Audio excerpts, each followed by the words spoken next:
Next, let's look at the concept of ties. If I have a rhythm that I want to have last for longer than is allowed in a measure, I need some way to create a new rhythmic value that may not exist. So for instance, in 4/4, if I have a whole note's worth, I've already taken up the entire measure, all 4 beats. But let's say I want something to last 6 beats. Well, I can't fit that into the measure because it would go over the amount that's allowed for that measure. So instead what I do is I tie 2 different values together. So if I want this to last for 6 beats, if I put this half note here, the musician just putting these like this is going to articulate and start this note and hold it, ta, and then when they get to here, they're going to go ta again and restart the new note. Well, if I don't want to hear that re-attack on the pitch, I need to tie them together. And so what a tie does is literally tie rhythmic value together. So as far as the bar line is concerned, I've essentially pretended it's not there. And I start here, ta, and hold the note right over that bar line. So the tie is very useful in that way. And as far as the rules of the notation go, a tie has to be adjacent pitches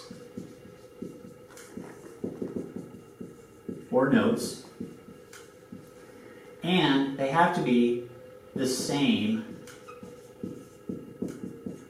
pitch. So I can't tie, let's say we were in a treble clef here, I can't tie a C over to a D. I can't tie a C to a B or anything like that. I have to tie the same pitch to the same pitch, and they have to be adjacent. Now the reason why those 2 criteria are important is, one, to make the tie itself work, but also as a distinction from the slur, which we'll get to a little bit later. So what this helps us to do is, obviously with a bar line, it's really clear why I need a tie. What's not as obvious is when you see a tie used inside a measure. You know, you're thinking, well, why would I ever need that? Because I can just fit that amount of value inside the measure. Well, let's look at that a little bit more closely. Now to do that, we need to understand the idea of the beaming that was discussed before. That I want to be able to see beats clearly for the most part. So let's look at a rhythm here, that if I have 4 quarter notes, that's really simple. But let's say I want to have a quarter note, and then I want to have a half note's worth, and then a quarter note again. So I'd have a quarter note, and a half note, and a quarter note. Now, at the beat level, this is pretty simple to understand and see. You still know where all the beats are. Here's beat 1, here's beat 2, and this is beat 4. What happened to beat 3? Well, it's inside this half note. Now again, at the beat level, that's not that hard to figure out. But if I start going to other note value levels, let's say I have some 8th notes here, and I've got beat 1 and beat 2, and then I have the and. But let's say I want to have an 8th note, a quarter note, and an 8th note. Well, then I would have this, and then this, and then this. Okay, that's a little bit more difficult to look at and say, okay, what happened to beat 2? Well, it's inside this quarter note. Now, when you see it directly against this, it's easier to see. But if I just showed you this rhythm, it might be a little confusing at first because, again, the beams are not helping me out. The beams are not showing me exactly where beat 2 begins. Now, is this incorrect notation? Well, that's one of the trickier things about beaming is that depending on the level of the music, as you get to more advanced music, some of the beaming rules fall away and you're allowed to have more complex versions of the beams and the flags. But for our purposes right here, I want to explain this as a way of saying, when could I use a tie inside a measure? Well, let's look at it this way.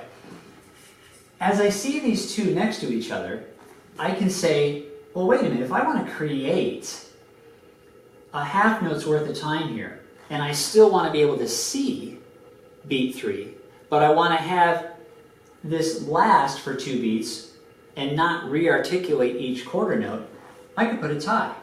If I put a tie here, the musician is going to play these in exactly the same way, and now I can see beat 3. So this becomes 1, 2, 3, 4. Ta, ta, ta, which sounds exactly like ta, ta, ta. So the tie shows me the rhythm, how I want it performed, articulated, but I can see all the beats, similar to this one. I can create this rhythm here, but use these rhythms here and use a tie. So I've created the quarter note value, but the performance, the articulation will be the same. Ta, ta, ta, and it holds through in exactly the same way. As I go down to smaller note values, for instance doing this with a subdivision, let's say I want to have a 16th, an 8th, and a 16th. So I'm going to start here with the 4/16 so we can easily see what's going on. And then I want to have a 16th, an 8th, and a 16th.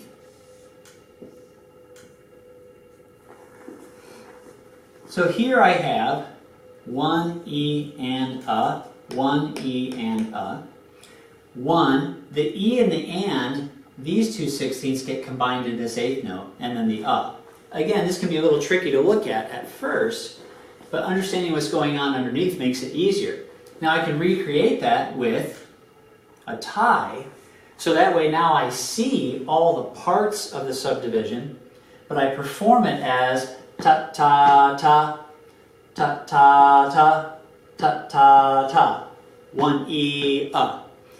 And that way, this version of it, I can see where all the parts are. I can see all the parts, I can see all the parts. Now, are any of these wrong? Well, as you get again to more advanced notation, you will see these versions of them. But an easier way of writing it is to use the tie if you want to see all of the beats or the divisions or all the parts of the subdivision. So where this gets used practically is, one, if you're writing out lyrics for a singer, you might want to use this version because they can see the parts of the syllables of a word, for instance. It's broken out, and it's easier to see how the word relates to the rhythm. That's one practical use for it. Another practical use is that if you're writing music for beginners, it's easier to show them this version than this more what's called syncopated version, which we'll be getting to. Again, this is a little bit easier for them to figure out versus this one. So those can be choices that a composer can make. And so that's how the ties work inside a measure. So instead of crossing over a bar line, you're crossing over a beat line. Because if I think of, here's beat 1, here's beat 2, beat 3, beat 4, this tie is crossing over the line between beats. Now, we don't write those out in music, but they do exist as concepts. And so that's how ties work.